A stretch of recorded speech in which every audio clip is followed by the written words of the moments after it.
Pour toutes celles et ceux qui suivent assidûment nos aventures, nous sommes 6 mois très exactement après les événements du final de la saison 3 de Préquel. Pour les autres qui nous rejoignent et ne connaissent pas encore notre univers, installez-vous confortablement, car vous n'avez nul besoin d'avoir vu, écouté ou lu nos précédentes aventures pour apprécier cette histoire. Êtes-vous prêts ? Prêts à voyager au-delà des déserts et des montagnes rocheuses ? Bien. Je vous invite à fermer les yeux, à ressentir le vent du sud caresser vos joues en apportant avec lui les grains de sable brûlants des déserts d'Akrila, les promesses des aubes brûlantes et des nuits fraîches. Sentez les parfums de cumin, d'argile, de fleurs d'oranger et de piment, car nous mettons le cap au sud. Notre esprit traverse déserts et rocheuses, lacs asséchés et forêts dévastées. Des gouffres béants où des minerais ont été extraits jusqu'à la dernière pierre. L'empire dans lequel nous nous apprêtons à pénétrer est un monstre gargantuesque à l'appétit insatiable. Nous apercevons des routes désormais. Elles sont pavées et gorgées de monde. Des hommes et des femmes de toute ethnie, de toute histoire et de tout horizon.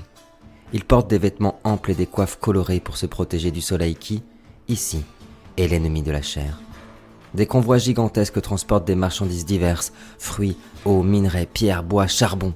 Oh, regardez dans le ciel. Des zeppelins embrasent le ciel de leur bleuté extraordinaire.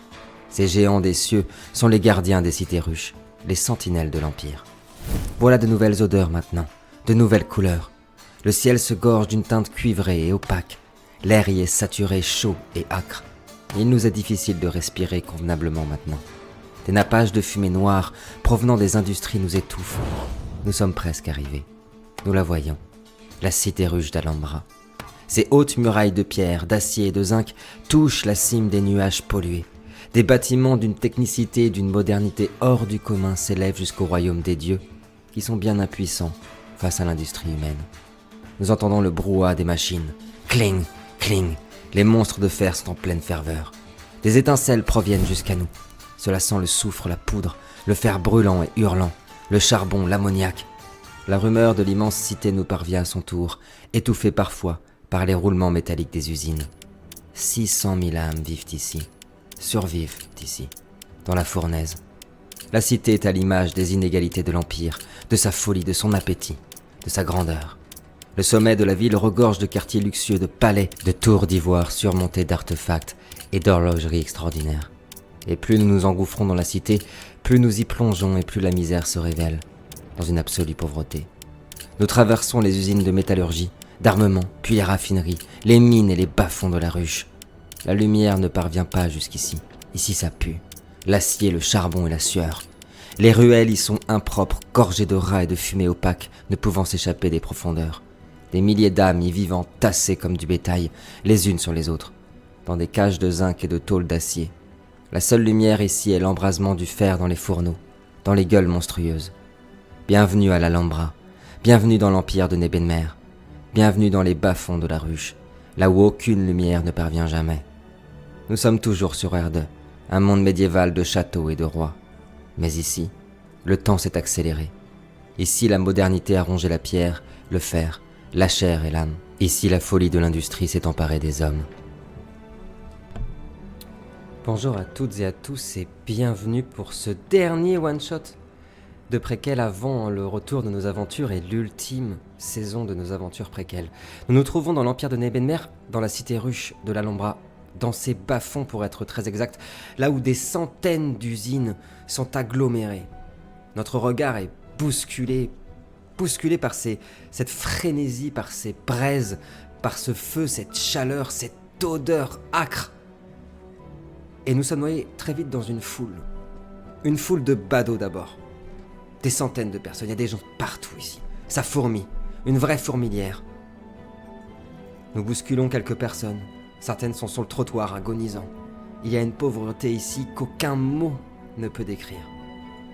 Puis nous retrouvons un groupe. Devant une usine, il y a un brouhaha assez conséquent. De l'agitation aussi, des gens qui courent. Et parmi ces nombreuses personnes, nous retrouvons notre premier personnage du jour, un certain Omin Ghedi. Il tient dans sa main un jeu de cartes qu'il fait vibrer à mesure qu'il observe cette foule s'agglutiner, s'amasser, s'agiter. aux abords d'une des plus grandes usines de la cité ruche. Avant de te demander ce que tu fais, Adrien, puisqu'il s'agit de ton personnage, est-ce que tu pourrais nous le présenter en quelques mots, s'il te plaît? Tout à fait. Il s'agit d'un magicien, saltimbanque. Physiquement, il est grand, 1,90 m à peu près, mais plutôt fin. Il a des vêtements extravagants. Et comme tu l'as dit, il joue assez souvent avec un jeu de cartes, qui le sert pour ses tours de magie, ses tours de passe-passe, ses performances. Très bien. Alors que tu es en train d'observer cette foule, il y a une personne avec un haut de forme, des vêtements très sales, sans doute quelqu'un qui travaille aux abords ou à l'intérieur d'une de ces immenses usines, puisque son costume est complètement recouvert de charbon, de traces de cambouis. Et il a plein de tracts dans les mains. Et il s'avance vers toi. Quelque chose nous dit que tu es connu par ici. Parce que dès qu'il t'aperçoit, il frappe sur ton veston. Les mains d'or! Regarde, ça va commencer! Et il te tend un tract. Un tract qui est assez différent des tracts habituels de la propagande impériale, puisqu'il met en scène la Noire Vendetta. Des rumeurs qui circulent dans la cité ruche depuis des semaines sur une révolution, une manifestation gigantesque au sein même de la ruche. Et l'homme te dit ça va bientôt commencer. Ne rate pas ça! Ne rate pas ça, les mains d'or! Et il s'en va suivre la foule en direction de l'usine. Qu'est-ce que tu fais? Je regarde le tract, Ouais. puis je le replie, puis je le fais disparaître dans une de mes poches Carrément. de mon veston. Puis avec un sourire, je suis la foule. Tu commences à suivre la foule, à t'engouffrer à l'intérieur d'une immense usine qui claque. Les machines sont comment dire, en pleine ferveur. Il y a encore du monde qui travaille, des étincelles qui volent. Allez les gars, on s'active! Ça va commencer, ça va commencer! Et plus les personnes qui passent préviennent les ouvriers que ça va commencer, et plus tout le monde abandonne son poste et rejoint la foule qui commence à devenir de plus en plus grande à l'intérieur des couloirs de l'usine. Et d'ailleurs, en passant à travers les couloirs de l'usine, sans faire trop attention, tu bouscules de l'épaule, rien de méchant, une jeune femme. Une jeune femme qui, elle aussi, suivait la foule à l'intérieur de l'usine. Et cette jeune femme, il s'agit de Sophia, le personnage de Léa. Léa, est-ce que tu pourrais nous présenter ton personnage en quelques mots, s'il te plaît? Oui, donc je suis tout de noir vêtue dans une tenue conçue pour globalement passer inaperçue au maximum. Si on m'aperçoit, on m'oublie la seconde d'après. Et je suis assez déterminée à faire advenir l'utopie d'un peuple souverain, sans empereur, sans roi, seul maître de leur destin. C'est noté. À l'intérieur de la main, serrée à l'intérieur de sa main, dans la main de Sophia, il y a un de ces tracts qu'on a distribué au personnage d'Adrien. Et le personnage de Léa suit cette foule immense avant d'arriver dans une grande cour. La cour de l'usine principale de la ruche. Il y a un monde fou. Vous n'avez tout simplement jamais vu ça. Des centaines et des centaines d'ouvriers. Des centaines et des centaines de citoyens et de citoyennes, comme ils s'appellent, à l'intérieur des ruches, qui écoutent des gens clamer des discours, qui écoutent des gens en colère, des gens qui sont pas toujours d'accord, discuter, échanger. Parmi cette foule immense, il y a un homme qui nous intrigue tout de suite.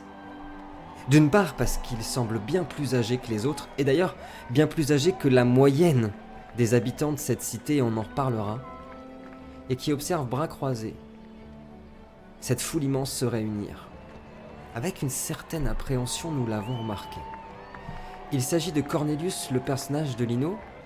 Lino, est-ce que tu peux nous décrire ton personnage en quelques mots, s'il te plaît? Oui, bien sûr. Alors donc, comme dit précédemment, il est très âgé, d'autant plus âgé que l'espérance de vie dans les ruches est très très faible.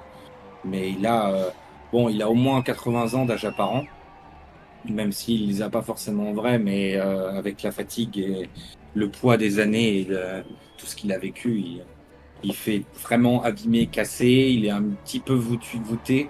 Il se tient, il a une certaine prestance quand même, un petit peu de carrure, bien qu'il soit pas très grand. Et il doit faire guère plus d'1,60 m, mais il dégage quand même un certain charisme, malgré le fait qu'il ait une barbe très longue, blanche, un peu sale, mal taillée, les cheveux pareils en bataille. On se doute bien que c'est un homme qui n'a pas été très souvent chez le barbier ou quoi que ce soit, ou qui s'en moque. Mais dans sa tenue, il reste un petit peu chic quand même, au moins un minimum de décence. Il a un petit veston avec un long manteau. Et il a notamment une petite montre à gousset dans une de ses poches, où sa main est souvent, une de ses mains, sa main gauche est glissée dans cette même poche à tenir sa montre qu'il regarde de temps en temps. Et il passe le plus clair de son temps surtout à observer les gens de loin et à rester à l'écart un peu de tout ce qui se passe autour de lui. C'est bien noté. Et c'est d'ailleurs exactement ce qu'il fait. Et tandis que cela va sans doute être pris pour un présage, parce que c'est quelque chose de très rare, très très rare même dans les cités ruches, la foule s'est mise à hurler à la fin d'un discours parce que vous avez observé dans le ciel quelques oiseaux s'envoler. Certains d'entre vous, qui ont plus de la vingtaine, n'ont jamais vu d'oiseaux voler au-dessus des cités ruches, à cause de la pollution, à cause du fait que vous êtes très profond à l'intérieur de cette cité gigantesque. Les discours reprennent, et tandis qu'ils reprennent, le hasard a fait que notre ami Omin Guedi, le personnage d'Adrien, est venu s'arrêter juste aux côtés de Sophia, le personnage de Léa. Il observe la foule avec son jeu de cartes. Et tu auras observé surtout, Adrien, un homme, le regard très sévère, une quarantaine d'années, haute forme, grand veston, plutôt bien habillé pour un ouvrier, se retourner vers le personnage de Léa, vers Sophia, étonné de la voir ici, et lui dire « Tu devrais faire attention, Sophia. Tous les regards sont braqués sur toi aujourd'hui. Ne va pas compromettre la mission. » Sophia, tu le reconnais sans aller trop loin pour ne pas spoiler à nos spectateurs ni aux joueurs. Mais il s'agit de Marcus, un homme avec qui tu as déjà eu affaire, puisqu'il s'agit d'un membre de ton organisation. Est-ce que tu souhaites lui répondre ? Oui.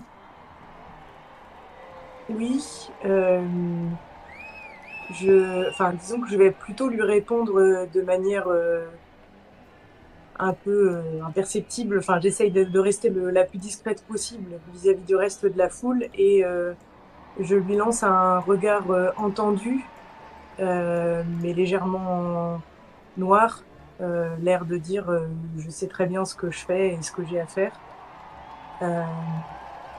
Et l'air un peu aussi énervé qu'il puisse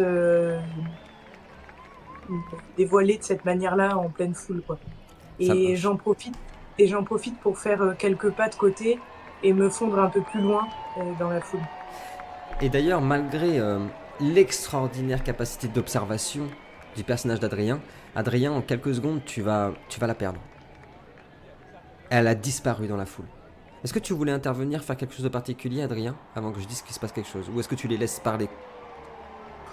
Non, pas grand-chose. J'étais en train de mélanger mon paquet de cartes. Ouais. Ça marche. Mais à part ça, je garde le sourire et Ça j'essaie de suivre le mouvement. Il y a quelques regards avant qu'il se passe quelque chose d'important, quelques regards que tu auras notés, mais surtout que le personnage de Lino, que Cornelius, fin observateur également, aura remarqué à plusieurs extrémités de la foule. Tout est prétexte à la peur dans les cités ruches. Nous en parlerons dans quelques instants, mais l'Inquisition, l'ordre impérial, y est d'une sévérité extrême. Et surtout, elle est partout. Elle est dissimulée. Elle peut être le frère, la sœur, le père, l'ami, le collègue. Elle peut être partout, cette Inquisition. Alors l'expérience de Cornelius préfère le doute, préfère la méfiance à la confiance. Et dans cette foule immense, il a déjà repéré quelques visages, des visages sévères, étranges, des regards insistants sur certaines personnes de la foule, voire même des personnes cherchant d'autres personnes. Étonnant. En tout cas, c'est à ce moment-là qu'un homme plus charismatique que les autres, grand veston, chapeau de haute forme, un monocle sur les yeux, sort un discours et se met debout sur une de ces immenses machines de fer d'acier que compte cette usine. Il est acclamé. Tout le monde le reconnaît. Marvin, une de ces grandes têtes pensantes, de ces voix des ouvriers. Et il se met à déclamer un discours qui va enflammer la foule. Citoyens d'Alhambra, citoyennes d'Alhambra, opprimés, chassés, persécutés de toute terre et de tout horizon. Plus aucun soleil ne se lève sur la cité. Plus aucune lumière ne parvient jusqu'à nous et pourtant, sentez la chaleur d'un vent nouveau arriver jusqu'à nous. Nous, le peuple oublié de Nebenmer, et la foule l'acclame. C'est une question de jours, chers amis, camarades de l'usine, du labeur. Toi le frère, toi la sœur qui trime et butine pour la ruche. Ce n'est qu'une question d'heure, car la vendetta est proche. La noire vendetta promise par ceux qui luttent aux côtés des libres vient souffler un vent nouveau sur l'Alhambra. Ne perdez pas espoir, mes frères et sœurs. La lutte ne fait que commencer. La révolution frappe à ta porte. Prends les armes à nos côtés. Laisse venir le jour nouveau, la noire vendetta dans ta cité maudite. Quand tu entendras frapper sur la pierre, quand tu entendras frapper dans le cœur de la cité, quand tu entendras gronder le ciel, alors ce sera l'heure pour toi de te lever. Et vous entendez les sifflets. Des sifflets qui résonnent partout. Et malheureusement, très vite, des coups de feu. Des coups de feu que vous reconnaissez bien, qui sont symptomatiques des armes énergétiques de l'Inquisition. Vous entendez la foule qui se met à hurler, confuse. Elle se piétine. Les gens commencent à sortir de partout, sauter derrière les usines. Tout le monde hurle « Courez, courez, ils sont là, l'Inquisition !»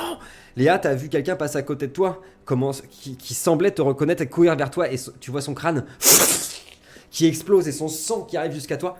Qu'est-ce que tu fais? Ah, oui. Ça commence. J'essaie de remonter, d'aller plutôt vers le côté. On est dans une grande cour. Ouais, c'est une grande cour. Faut imaginer une grande cour entourée d'usines et de murs en pierre. C'est ça, exactement. C'est ça. J'essaye au maximum de me faufiler vers l'extérieur du mouvement de foule. Ok. Mais de remonter petit à petit. Ok. Vers la source des coups de feu. D'accord. Carrément. Je veux bien, s'il te plaît, alors pour les gens qui nous regardent, je vais demander à Lino de jeter les jets de Léa parce qu'on a un petit problème technique de Roll20, mais vous inquiétez pas, c'est Léa qui gère. Alors, dis-moi ce que je dois acheter. Je veux bien, s'il te plaît, un jet de dextérité et de survie, s'il te plaît. Alors Léa va nous dire combien elle a. Et moi, je vais vous expliquer comment ça marche préquel, pour toutes celles et ceux qui nous rejoignent. 3 en dextérité et 4 en survie. Ce qui nous fait 7, donc Lino va jeter 7 dés. Ce que j'ai demandé, c'est 2 compétences à jeter. La difficulté dans préquel est toujours de 6, c'est les 10 qu'on double. Il y a une petite subtilité, on vous en parlera. Alors on en a combien? Oh pardon, excusez-moi de vous déranger, la chance de Lino à frapper. Ça sera plutôt utile pour Léa. Je l'en prie. Et ben c'est une réussite critique, hein. Il y a, sur 7 dés, il y a 7 succès. Bravo Lino. Nous voyons... Moi je vais faire des jets de merde pour moi. Après, tu vas voir comment ça va.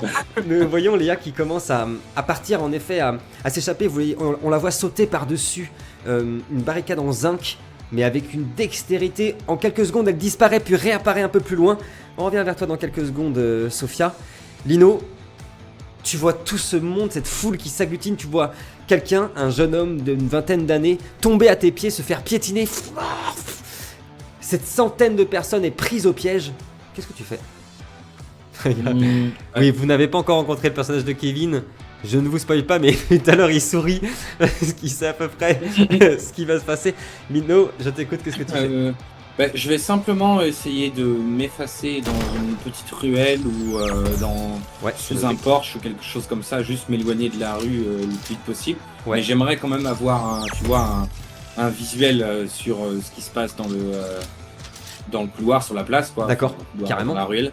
Mais je voudrais me mettre, contre un mur, dans une petite ruelle comme il doit bien l'avoir. C'est noté. Je veux bien, pareil, un jet de dextérité et de survie. On va voir si Alors. t'as la même chance de la On va voir. Dextérité 3 sur 10. 5. Ah, 8. Kevin a mis dans le Roll20, je le dis parce que les gens peuvent pas le voir, la démocratie arrive, les barbares. Oui, c'est comme ça que la démocratie Nous fonctionne. apportons c'est la vrai. démocratie. Ah, tu vois. Et voilà, un succès. C'est Voilà, un un succès succès sur pour 8. Lino. Lino, on va dire que c'est la vieillesse. On va dire que c'est la surprise. Oh, ouais. En fait, tu commences à partir à toute beurzingue. Allez, d'entrée, je le lance. Toute beurzingue. Tu viens de percuter une personne qui courait en fait pour s'échapper. Et très vite, en fait, Ouais. les gens te noient dans une foule à tel point que tu es complètement opprimé. En quelques secondes, tu n'arrives plus à respirer. Alors déjà que l'air est suffocant ici. Mais très vite, tu te retrouves dans un groupe d'à peu près 50 personnes qui est en fait vraiment agglutiné sur Ah oui, quelques carrément. mètres carrés. Oh, laissez-moi passer. J'arrive pas à respirer, pitié, pitié. Et tu entends des coups de feu et tu vois quelques corps parmi toute cette foule qui tombent de temps en temps. Des gerbes de sang qui volent. Et puis, des fumées rouges. Un drapeau aussi qui est passé, un drapeau rouge avec marqué en gros dessus Noir Vendetta. Adrien, qu'est-ce que tu fais? Ah oui. Ah oui. Alors moi, contrairement aux autres, j'essaie de pas trop courir. Ok. Vu mes fringues, de toute façon, je suis déjà assez visible comme Oui, ça. t'es visible. Je vais pas te mentir, c'est un peu visible. Et ouais, je vais faire le même genre de... Le même genre d'idée que Lino, essayer de m'écarter un peu, En réussissant. Quoi. mais en réussissant. C'est noté. Alors je veux bien, s'il te plaît, un jet réussi de dextérité de survie, s'il te plaît. Bien évidemment, je profite de ce jet de dés pour rappeler que si Préquel vous plaît, et si particulièrement l'ambiance de ce one-shot vous plaît, vous pouvez retrouver le livre de l'Impaya Sancti pour jouer avec vos amis, avec vos familles, c'est super, sur notre page Tipeee en contrepartie. Le livre sont pas cher et en plus ça nous permet de faire plein de super belles parties, 9 succès, Oh là là. de 10 même avec le 10, ouais. Ok, très bien. Le magicien Facile. va nous faire une démonstration. Et bien en fait, nous qui sommes... Oh, ce verre, j'avais pas vu les verres de TD. Oh. Pour les gens qui nous écoutent en podcast, Adrien a choisi un verre fluo, très Ouais. punk, Bien pétant. Ouais. très adéquat pour ce one shot. Adrien, en fait, très vite, pareil, tu as vu des foules s'agglutiner, et nous, en quelques secondes, alors que tu es passé par exactement le même endroit que Sophia, nous te voyons disparaître dans un écran de fumée aussi vert et pétoyant que tes dés. Pétoyant. Pétoyant, moi j'invente des mots, moi. J'adore. Léa, Parfait. tu es en train de courir. Tu penses en quelques secondes, grâce à ta dextérité, grâce à ta connaissance parfaite de la rue, ta connaissance parfaite de chacune de ces ruelles, de chacun de ces raccourcis, de ces morceaux d'usine, tu crois en quelques secondes avoir échappé à la purge. Tu entends les coups de feu au loin, les gens qui hurlent. On rigole depuis tout à l'heure, mais il y a une bonne dizaine de camarades qui sont déjà tombés. Et tu te retrouves dans une ruelle, en train de courir. Plus rien. Pas un bruit. Tu t'arrêtes. Reprends ton souffle. Essaye de, comme tu me disais tout à l'heure, entendre d'où parviennent les tirs. T'en entends quelques-uns, provenant des hauteurs. Sans doute des gens qui se sont mis à couvert pour tirer sur la foule. Et le temps que tu as pris à observer tout ça, sans un bruit, quand tu te retournes, tu as senti une présence derrière toi. Et il y a la silhouette d'une des personnes les plus craintes de tout l'Empire, juste derrière toi. Une dame dont tout le monde connaît le nom, puisqu'elle se fait appeler Dame Raya ou la funeste colombe. Une dame dont la seule vue réussit parfois à faire d'un révolutionnaire un docile serviteur de l'Empire. Kevin, est-ce que tu peux nous décrire ton personnage, s'il te plaît? Oui, donc il s'agit d'une femme de taille moyenne, portant un uniforme blanc et bleu dans le plus pur style impérial, on va dire. Uniforme de l'Inquisition, évidemment. Ses cheveux sont blancs également.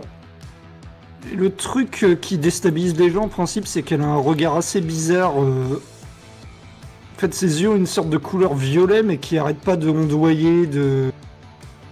Tu vois, un peu comme une... comment je vais dire ça, moi, comme une nébuleuse qui serait en plein mouvement. Et elle dégage un air d'autorité et une froideur qui calme les gens, en principe. C'est noté. Léa, quand tu te retournes, tu reconnais cette personne, comme toutes les personnes de la ruche. Tu reconnais la dame Raya qui est accompagnée d'une dizaine, une petite escorte, une dizaine de membres de l'Inquisition, fusils énergétiques braqués sur toi. Qu'est-ce que tu fais ? Est-ce que pendant mon observation, j'ai vu dans la ruelle éventuellement une fenêtre ou un escalier ou... Un escalier, ouais, en métal, en zinc, tout à fait.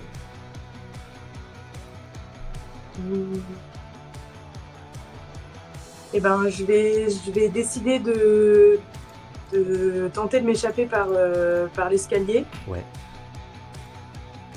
En faisant une petite feinte, c'est-à-dire que je fais comme si je partais dans l'autre sens et ensuite je me dirige vers l'escalier.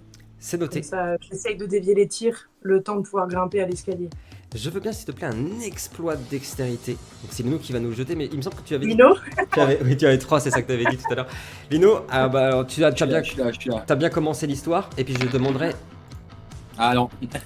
Aïe, aïe, aïe, aïe, aïe. 0 Aïe, aïe, succès. Nous voyons Sophia qui commence à sauter pour atteindre l'escalier en métal, à essayer de s'échapper de la situation. Kevin, qu'est-ce que tu fais ? Et surtout, est-ce que tu dis quelque chose à tes soldats ? On va pas m'en vouloir, les gars. Bah écoute, en fait, j'imagine qu'elle a glissé, qu'elle a pas réussi son C'est ça. mouvement. Tout à fait. Ou en tout cas, elle prend beaucoup de temps. Bah je la rattrape par la jambe, tu vois. Ouais. Et je la plaque au sol. Enfin, tu vois, je la rabats ouais. au sol juste devant les soldats. Le choc est vraiment Et je violent, Sophia, parce que ça te fait tomber de... Ouais, une bonne hauteur d'adulte, quoi. Sur le sol. Oh ouais, pardon, Kevin, tu voulais dire quoi ? Et je pointe mon flingue, évidemment, pour lui faire comprendre, bon, assez joué, quoi. C'est noté. Est-ce que tu veux dire quelque chose pour une dernière action, Léa, ou faire quelque chose pour une dernière action ? Ouais, du coup, j'ai la respiration un peu coupée par la rencontre brutale avec Dame Raya. Je suis d'accord que c'est un peu... Bonjour. Et du coup, entre deux souffles, je la regarde droit dans les yeux et je dis son nom, quoi. J'essaie de dire Dame Raya. Quand tu as plongé ton regard dans ses yeux, Sophia, tu t'es rappelé les innombrables personnes que tu connaisses ou non, que tu apprécies ou non, qui sont passées entre ses mains depuis qu'elle est là, à l'Alhambra, et qui soit ne sont jamais revenus, soit ne sont jamais revenus entiers, soit sont jamais revenus avec leur tête totalement consciente. Kevin, tu voulais faire une dernière action, tu voulais dire quelque chose ? Non, j'avais juste une petite question. L'attaque, là, c'est moi qui l'ai ordonné ou je l'ai Tout à rejoint en cours? Tout à fait. Ah, C'est toi qui d'accord. l'as ordonné. Je l'explique dans quelques instants. Non, par contre, juste une pression. Enfin, Sophia, moi, j'ai... Tu ne l'as jamais vu, tu ne la connais pas. Ouais, c'est plus que c'est enfui devant moi, je l'ai chopé, quoi. C'est un peu plus que ça, j'en parle dans quelques secondes, mais tu ne l'avais jamais vu avant. Ok, bah écoute, je vais arrêter mon action comme ça, moi. Ok. Je vais faire signe à mes soldats qu'ils l'encerclent. Ouais. Et pendant qu'elle est au sol, je vais poser un genou à terre à son niveau et... Je suppose que tu vas dévoiler la suite après. C'est noté. Tout à fait. Lino, tu es au cœur d'une foule énorme, compacte, écrasée, totalement écrasée. Tu suffoques. T'arrives plus à respirer. C'est trop dur. Tu sens tes os, tes côtes qui sont broyées. Mais il se passe quelque chose devant toi. Tu vois des gens, toute cette foule compacte, tous ces jeunes gens. Allez, je révèle juste un petit truc que tu connais si bien parce que tu connais tout le monde ici. Tous ces gamins, tu connais leurs parents. Parfois, tu connaissais leurs grands-parents. Tu les as vus grandir, tu les as vus jouer. Dans les ruelles de la cité ruche, tu les as surtout vus survivre si vaillamment dans cette cité. Et tu vois leur crâne se fendre sous les matraques énergétiques d'une quinzaine de membres de l'Inquisition. Dégagez de là! Bordel! Et tu les vois tomber comme des mouches jusqu'à créer un passage devant toi. Et un des membres de ces soldats que tu connais aussi, parce que tu as déjà eu affaire à lui, un certain lieutenant Petrus, qui a la particularité d'avoir eu les 2 mains coupées pendant la guerre, et il a 2 mains mécaniques, et il porte un immense revolver qui pointe vers toi. Cornelius, genou à terre. Qu'est-ce que tu fais? Bah, je m'exécute, j'obéis. Je mets même les 2 genoux à terre. Ok. Je mets mes mains derrière ma tête et à vrai dire, j'en fais même plus que ça. Je me mets presque à 4 pattes et en fait, je prends ma tête dans mes mains Ok. pour cacher un peu mon émotion. Suite C'est à noté. cette scène, quoi. En fait, au moment où tu fais ça, tu as aperçu une jeune femme, 17 ans, qui travaille déjà dans cette usine, bien sûr, depuis longtemps, qui t'apprécie énormément, qui te connaît à ta juste valeur, et on en reparlera, qui s'est mis à courir, en fait. Cornelius, non, non! Et elle se fait tirer dessus. Elle tombe sur le sol dans une mare de sang. C'est bien, Cornelius. Au nom de l'Imperia Sancti, tu es en état d'arrestation. Adrien, tu as disparu dans une épaisse et particulièrement théâtrale fumée verte pétante. Et tu te trouves très voyante. Et tu te trouves à l'intérieur des ruelles de l'Alhambra, à courir au-dessus d'une poubelle qui vient de tomber. T'as vu un manifestant se faire attraper à l'instant même sur la droite par un membre de l'Inquisition, son crâne se faire éclater sur les murs de pierre, de briques d'une des maisons. Arrête-toi! Qu'est-ce que tu fais? Et ben moi, je m'arrête pas. Toi, tu t'arrêtes pas, très bien. Je continue d'essayer de m'écarter de l'action autant que je peux. Tu es celui... Que Ouais, pardon, excuse-moi, Adrien. si j'entends un endroit où il y a un peu moins de bazar, j'essaie de me diriger là. Mais... Très bien. Ouais, par instinct, tu connais pas aussi bien que Sophia, mais tu connais quand même très bien cette cité. Et surtout, tu connais très bien ces passages secrets. Et tu sais que à quelques pas d'ici, à quelques encablures d'ici, il y a un endroit, une cachette pour les ouvriers, pour les citoyens et citoyennes. Allez, 200 mètres. Tu entends les sifflets, tu entends encore des coups de feu, tu entends encore les gémissements des gens qui se font arrêter. Allez, 100 mètres. T'y es presque. La sueur au front. Une dernière ruelle. Tu prends à gauche et tu tombes nez à nez sur une dizaine d'hommes. Des soldats impériaux. Dont un qui porte une immense moustache et qui a 2 pistolets énergétiques. Et tous les 10 te pointent. Salut les mains d'or. Je m'incline. Enchanté. À qui ai-je l'affaire? À l'Imperia Sancti, mon pauvre vieux. Au nom de l'Empire et de l'Empereur, notre guide, tu es en état d'arrestation. Pas de tour de passe-passe, mon vieux. Naturellement. Ça ne me viendrait pas à l'idée. Et pouf, grosse fumée verte fluo.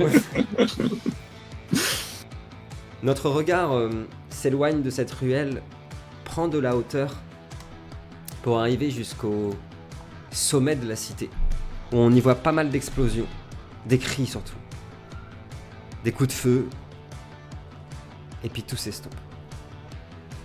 Nous allons nous retrouver, chers amis, plus d'une semaine après cette arrestation musclée.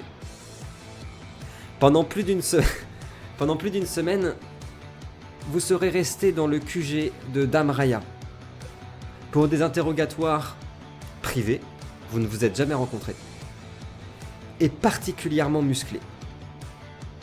Vous allez en sortir épuisé physiquement, épuisé moralement et psychologiquement. Vous déciderez si Damaria est allé jusqu'à la destruction de votre morale, de votre mental ou de votre physique. En tout cas, ce qui est sûr, c'est qu'après une semaine de cette torture psychologique et physique, nous allons vous retrouver devant le QG de Dame Raya, avec vous de nouvelles dispositions. Puisque Dame Raya vous a pas arrêté pour rien. En tout cas, elle ne vous a pas choisi pour rien. Vous avez été condamnés tous les 3 à mort. Pour rébellion, participation en bande organisée d'une révolte dans la cité ruche contre l'Empire, complot contre l'Empereur, menaçant ainsi tous vos proches, vos amis, votre famille, de la même sentence que vous. Pour éviter une telle condamnation pour vous et vos proches, il vous a été proposé une mission au nom de l'Empereur. C'est pas rien.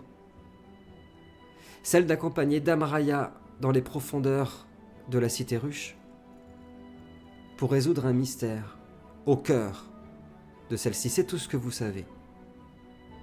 Vous n'avez pas eu, même si certains d'entre vous, peut-être que vous allez nous le dire, ont tenté de résister, vous allez très vite voir que Dame Raya va toujours au bout de ce qu'elle dit. Ce ne sont pas des menaces, c'est pas du bluff. Celles et ceux qui auront résisté quelques jours ou quelques heures auront très vite compris que chaque heure qui passe à résister à Dame Raya, c'est un de vos proches qui est assassiné. Après avoir subi évidemment plusieurs heures et plusieurs sentences terribles de torture en tout genre. Souvent devant vos yeux. On ne rigole pas avec Dame Raya. Elle parvient toujours à ses fins. Nous vous retrouvons devant donc le QG de Dame Raya et vous portez tous les 3 un drôle de collier. Un collier en métal et en zinc très épais autour du cou. Et celui-ci émet un son vibrant, constant.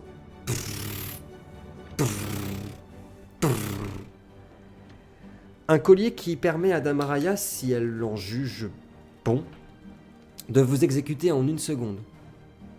Et si ce collier est activé et vous exécute, les colliers qui ont été mis au cou de vos familles et vos familles vibrent également et les exécutent sur le champ.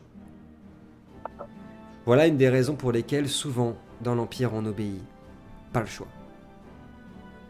La raison exacte de cette mission est un secret, pour l'instant, un mystère aussi.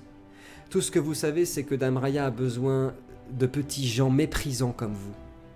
Que l'Empire et la haute société méprisent du plus profond de son cœur les rats de la cité, pour accéder au bas-fond de la cité ruche, qui est inaccessible pour l'Inquisition.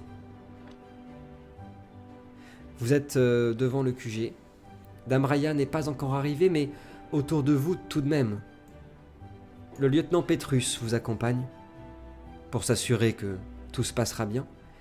Et il est également accompagné d'un certain Ergan, un soldat très ailé qui s'est montré très imaginatif pendant vos interrogatoires. Que faites-vous ? Vous vous rencontrez pour la première fois. Vous êtes libre de vous parler ou non. Et vous êtes libre surtout de me décrire, si vous en avez envie, et seulement si vous en avez envie, l'état psychique et psychologique dans lequel vous vous trouvez. Je vais commencer par Léa. Léa, quand tu sors, tu aperçois le personnage de Lino, le personnage d'Adrien, le lieutenant Petrus et le sergent Erdgan. Qu'est-ce que tu fais ? Déjà, j'ai l'impression, je suis un petit peu hébétée de cette impression de m'en être sortie sans m'en être sortie. C'est-à-dire que je garde un peu des interrogatoires, une impression d'avoir, à plusieurs reprises, j'ai failli sombrer dans la folie, perdre complètement pied. face aux douleurs insoutenables et insupportables. Et d'ailleurs, physiquement, j'en garde un petit stigmate.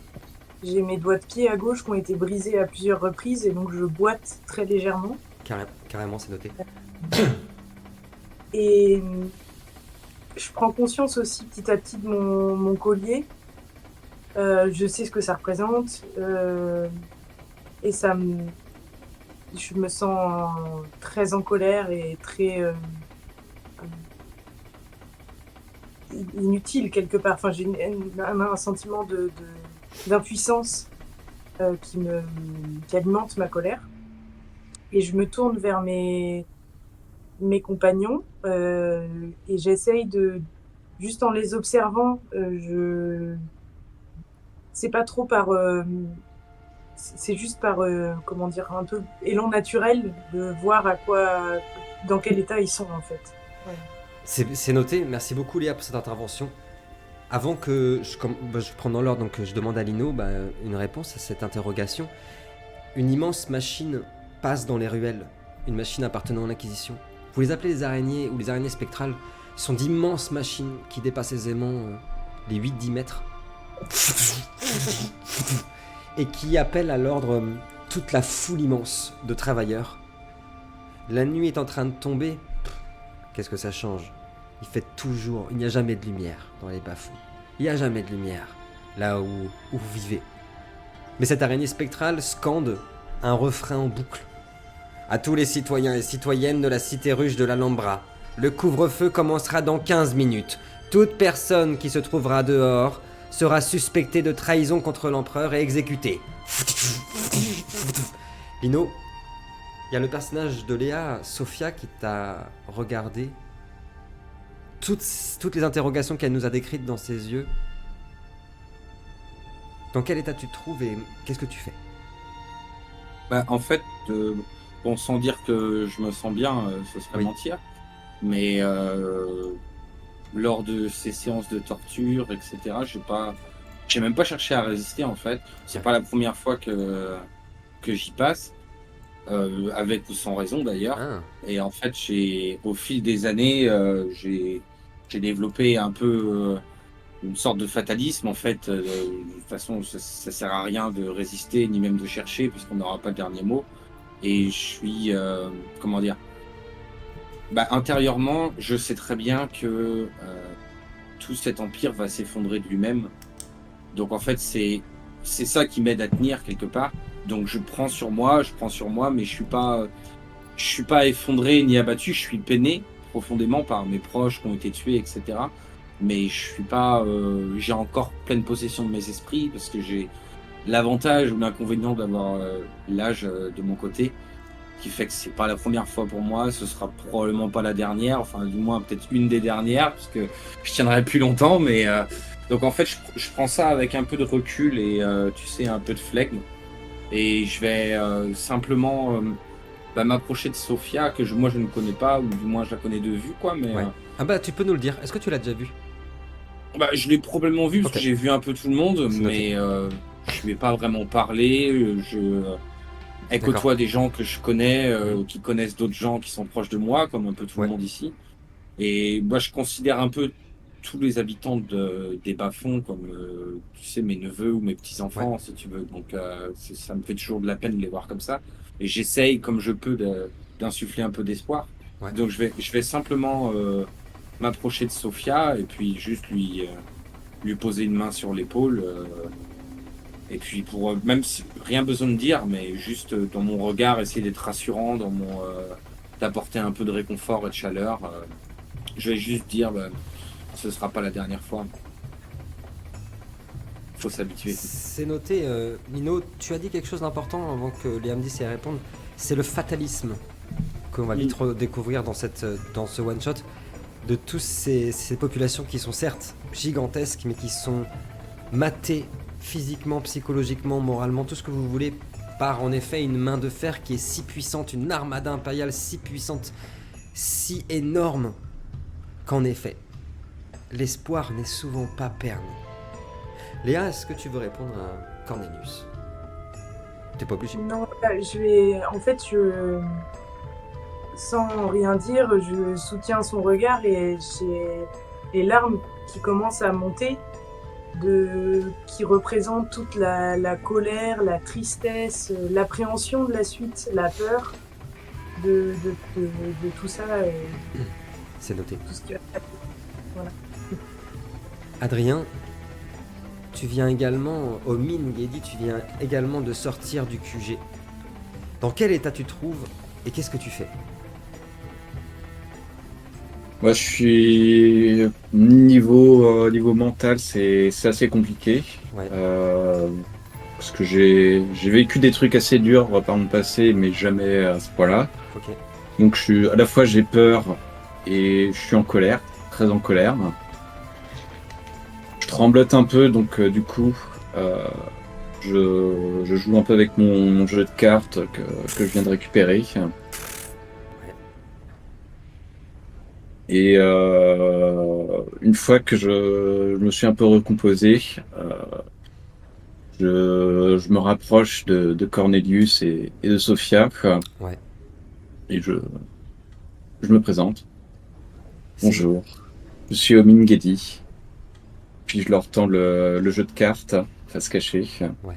pour les inviter à tirer des cartes. Ah. Pendant que tu fais ça, on remarque, est-ce que c'est par complaisance pour Omin Ghedi en particulier ou parce qu'ils en ont rien à foutre, mais ni le sergent Argan ni le lieutenant Petrus ne dit quoi que ce soit ou ne bronche lorsqu'il vous propose un jeu de cartes ou qu'il ne vous parle. Ils s'allument tous les deux une cigarette, des immenses cigarettes qui sont très très forts, qui sentent l'eucalyptus. Et l'immense porte du QG s'ouvre et en sort Dame Raya, qui est accompagnée par un acolyte. Dame Raya, dans quel état d'esprit tu te trouves? Et physiquement, est-ce que tu as bien dormi? Bon, écoute, moi j'ai la satisfaction d'avoir fait mon travail, hein, donc putain, j'ai honte de Ah, dire ouais. ça. Ah oui, je dis quand même à nos spectateurs que tout, Ah, on ce t'a que, pas forcé, hein. que tout ce que nous dirons quand nous interprétons des personnages de l'Empire, nous ne le pensons pas, évidemment, il n'y a rien de méchant envers les joueurs ni envers qui que ce soit, et que Kevin est contraint d'interpréter un personnage qui n'est pas gentil. Voilà, on va dire ça comme ça. Oui, En tout cas, pas t'as bien gentil, dormi et le travail est accompli, ça c'est une bonne nouvelle. C'est ça, globalement, l'opération s'est bien déroulée. Oui. Ils ont accepté de coopérer. Hein, Oui. tous mes remerciements pour ça. Donc, non, globalement, je me dis juste que maintenant, la partie la plus dure Oui. approche, quoi. C'est noté. Est-ce que tu pourrais nous décrire le personnage qui t'accompagne, qui est avec toi et qui va être avec toi tout au long de cette mission parce qu'il accompagne Dame Raya partout? Alors, ouais, c'est. Alors, enfin, on va dire, c'était un être humain, celui-là.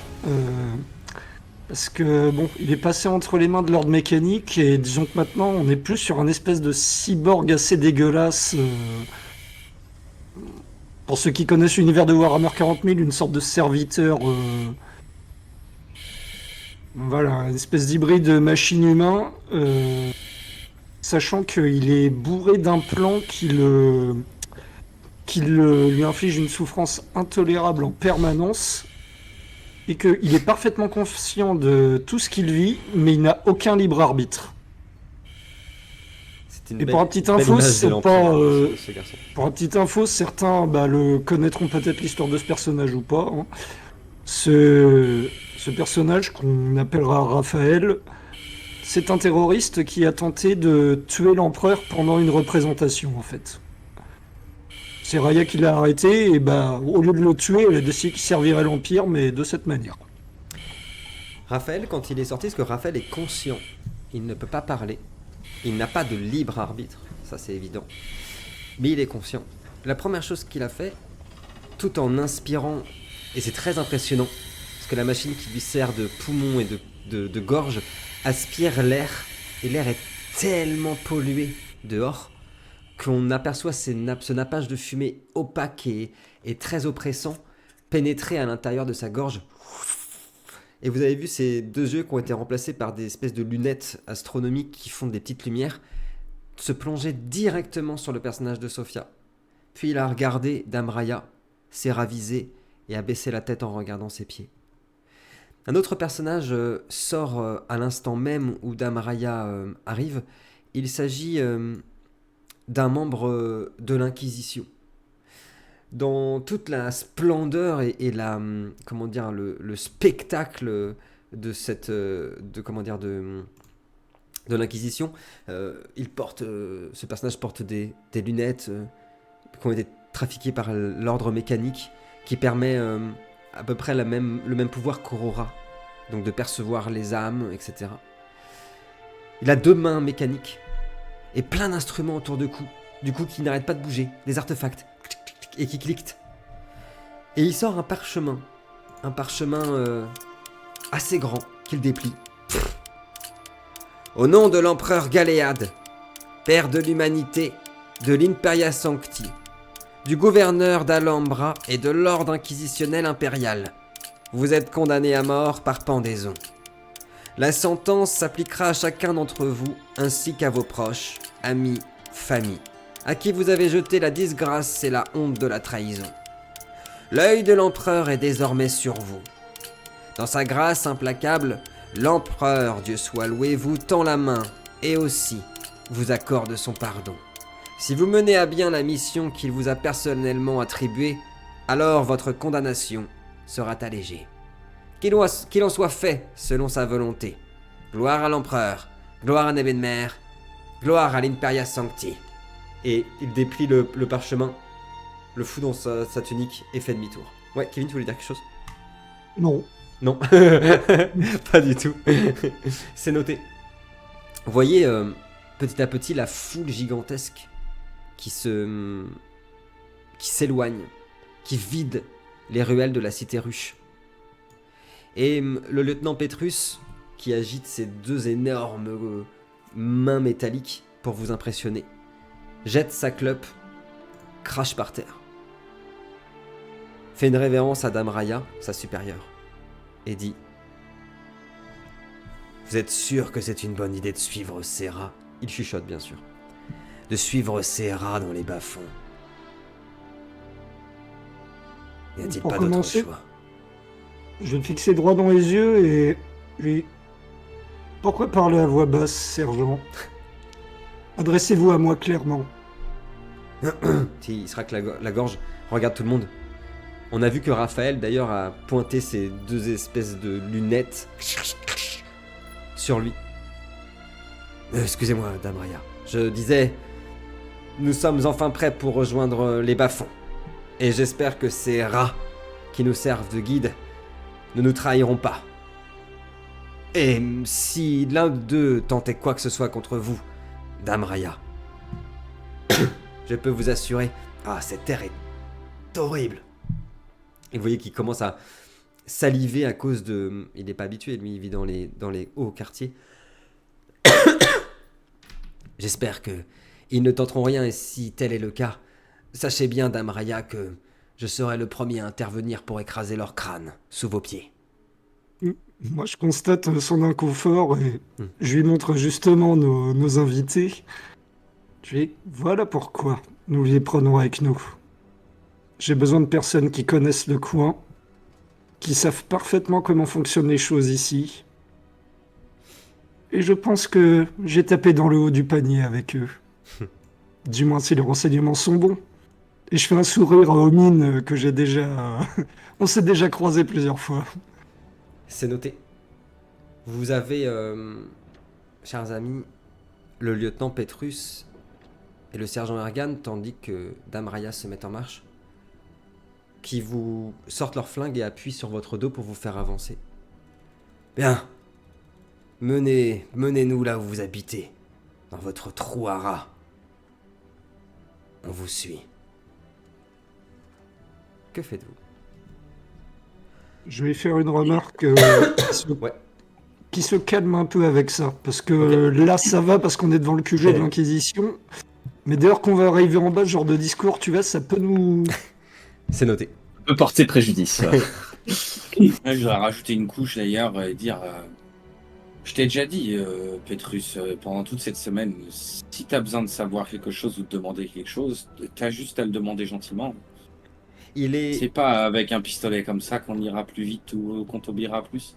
Comme il s'est fait reprendre par sa supérieure et qu'en plus de ça, il se fait reprendre par ce qu'il considère comme un rat devant sa supérieure, il est hyper mal à l'aise parce qu'en effet, c'est pas là du tout la première fois qu'il parle au personnage de Lino, à Cornelius.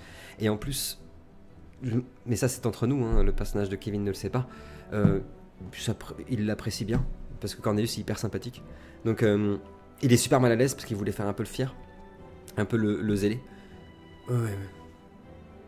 Et nous voyons vos personnages s'enfoncer dans la noirceur infinie de la cité ruche. Pénétrer à travers des ruelles de plus en plus sombres, de plus en plus malfamées aussi. Il y a par terre ici et là des corps. Des corps de ceux qui vivent dehors, des corps de ceux qui y sont sans vie.